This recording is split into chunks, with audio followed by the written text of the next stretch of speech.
Hello, Sarah Sabin, Executive Leadership and Intuition Coach here. And in today's video, I am going to be talking about how playing the victim does not serve you.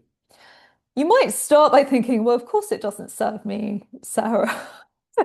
And I don't victimize myself.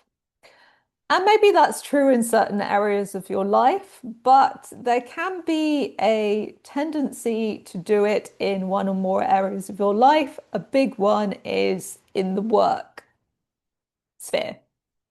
So let me tell you what that looks like. Such and such a person never listens to me. I can't get this person to do X, Y, and Z, or I can't get this group of people to do X, Y, and Z. This client's got it in for me. The economy's got it in for me. People aren't buying anymore. I can never catch a break. It always feels like I'm wading through mud, etc., etc., etc. It kind of tends to become a snowball effect. Now, half of the time, this actually becomes habitual thinking. So you probably don't even know that you're doing it. So the first step is always awareness to catch the fact that you are doing it because you can almost become addicted to that way of thinking. Now, you might think, well, okay, this is helping me to process my emotions. Most of the time, it isn't because it's just something you're habitually doing, and the emotions that you have around it, which could be disappointment, frustration, anger, irritability, whatever, just can tend to get stuffed down. And then basically, as you've heard me talk about before, stuffing down emotions rarely ever leads to anywhere positive.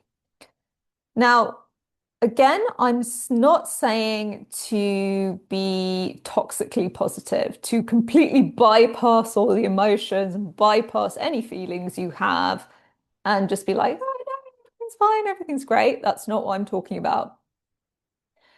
You want to be able to be aware of and feel the emotions that you're having as a result of these things happening that you don't like or you think are quote unquote bad. And you want to be able to apply an emotional regulation technique, an emotional process to get that emotion out of you so that it doesn't stay stuck. And then from that place of having dealt with the emotion, you can then start to rewire your thinking, which starts with catching yourself going down the victim mode and focusing on the opposite. So, focusing on the positive aspects. So, that could be if you're saying, oh, the economy is so bad, that you start to instead focus on how during downturns there is always opportunity, more millionaires are created during downturns than any other time, etc., etc. And this takes effort.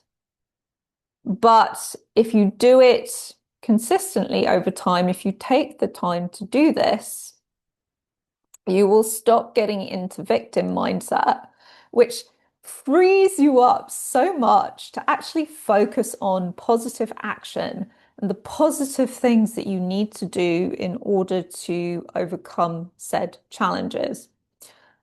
Now, the mind really does love leaping to judgment straight away, right? So this is good, this is bad. And actually, it's rarely ever as simple as that. Nothing is black and white, everything has shades of grey to it. And if you've ever heard the horse fable, it's basically about a man who has a horse and his son's riding the horse one day, and the son falls off and breaks his leg. And everyone in the village is like, oh, I'm so sorry, your son, you must be so upset. And he's like, good thing, bad thing, who knows? And basically, this whole chain of events happen, all of which the villagers are classifying as quote unquote bad. But every single time the old man says, well, good thing, bad thing, who knows? So rather than leaping to judgment, he reserves judgment. So he he waits to see how all of this will play out over time. It basically ends in a good way, good in inverted commas, basically because his son has been injured, he doesn't go off to war and therefore he doesn't get killed at war. The point here is to, and if you can switch off the victim mindset and get into a positive mindset, is to look for the blessings in things that you would class as quote unquote bad. Now, examples of that in a business context. Let's say things are slowing down, people aren't buying as much. It gives you a chance to really assess where the holes or gaps in your process might be. It gives you a chance to assess whether you need to actually repivot, whether the direction that you're going in is actually most aligned for you. If you've heard the expression before, slow down to speed up, these quieter periods that we might leap to saying are bad is an opportunity for us to learn and to enable us to do even better so we can move faster and actually expand quicker. And it all starts with your perception and how you look at it. So, a few steps that you can take away from this. Number one, notice the kind of areas where you tend to fall into my victim mindset. Awareness is always the first step. Number two, catch yourself falling into it when you do. Make a note to process the emotions. Make a note to flip and think of some of the positive things arising out of it.